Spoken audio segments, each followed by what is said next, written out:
Now, it was devastating, of course, for Wearside when the final shipyard closed, bringing a more than 600-year history to an end. But now the artist behind Seahams, Tommy, has come up with 2 new creations to honour what was lost. Jim Scott has the story. 1988, and this is the sound on your car radio.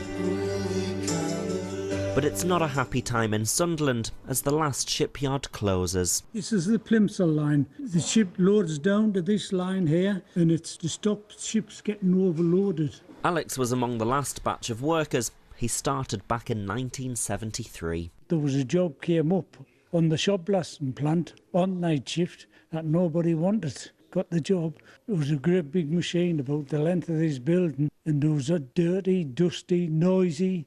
When the new orders used to come through, there was like a spring in everybody's step. Oh, we've got another year's work. But when that work dwindled, thousands of jobs were cut, and for those that were left, panic set in. I left about a year before they closed. Rather than be looking for a job with 4,000 people behind us, if you knew where there was a job going or there was a chance of a job going, you kept it to yourself.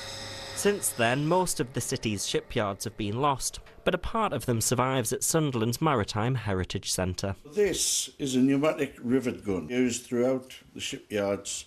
My father was in the shipyards all his life, in Austin and Pickersgills. Stan Johnson was his name. It was a hard slog. They had asbestos to work with, and all of the shipyard men, certainly my father and all of his mates, were all deaf. Imagine the cacophony of the riveting. But now, and with a different type of riveting, 2 new sculptures honouring the work are unveiled. Got a one just up there, which is 2 shipyard workers having their baits towards the end and discussing the demise of the yards. And this one is one of those workers 30 years later telling his granddaughter what it was like to see a launch on the river, because it's something she'll never witness. And today doesn't just honour the workers, but a man close to Ray's heart. My dad worked in the shipyards from the late 50s to the early 70s. He loved his time there. Particularly the one up there is dedicated to him because I lost him in October, so it's quite emotional.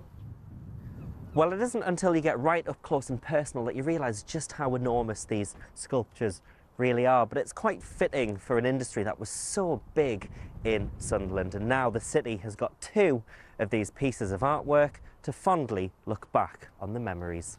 Jim Scott, BBC Look North, Sunderland.